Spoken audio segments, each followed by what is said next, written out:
Hi అండి. ఈరోజు మా వదిన మా ఇంటికి వస్తే సరదాగా నాతో కబుర్లు చెప్పుకోవడానికి వస్తుందేమో అని చెప్పి నేను అనుకున్నాను. కానీ తీరా చూస్తే మా వదిన చేతిలో చాలా ఇంగ్రీడియంట్స్ ఉన్నాయి. ఏంటి వదిన ఇవన్నీ తీసుకొని వచ్చావు అంటే, ఏంలే మీ అన్నయ్యతో ఒక మంగమ్మ శబ్దం చేసి వచ్చినా అన్నది. మంగమ్మ శబ్దమా? అదేంటి వదిన అంటే, ఏంలే ఊరికే మీ అన్నయ్య నాకు వంట రాదు అని ఏడిపిస్తున్నాడు, అందుకే ది బెస్ట్ రెసిపీ చేసి మీ అన్నయ్యకి రుచి చూపించాలి అనుకున్నా అన్నది. సర్లే పాపం వదిన ఒక్కతే కష్టపడుతుంది కదా హెల్ప్ చేయడానికి వెళ్ళేసరికి మా వదిన కూడా యూట్యూబ్లో చూసి వంట చేస్తుంటే మా అన్నయ్యని తలుచుకొని అప్పుడు జాలేసింది. అయ్యో పాపం మా అన్నయ్య రేపు ఉంటాడా ఉండడా అనుకున్నా.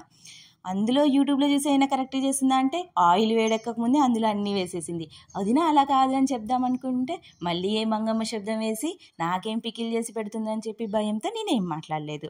ఇవన్నీ సైడ్కి ఉండి సింగిల్గా నేనొక్కదాన్ని చూస్తుంటే, నేనొక్కదాన్ని ఎందుకు చూడాలి ఇన్ని ఘోరాలని చెప్పి మా చింటూ కానీ మా పుట్టిదాన్ని కూడా పట్టుకొచ్చి వాళ్ళని కూడా చూపిస్తున్నా. వాళ్ళు కూడా మా వదినకు నిజంగా ఇంత మంచిగా వంట వచ్చా అని చెప్పి వాళ్ళు కూడా షాకింగ్లో ఉండి చూస్తున్నారనమాట. చూద్దాం, రేపు మా అన్నయ్య కనిపిస్తే మా వదినకి వంట వచ్చినట్టు, రేపు మా అన్నయ్య కనిపించకపోతే మా వదినకు కూడా వంట రానట్టు.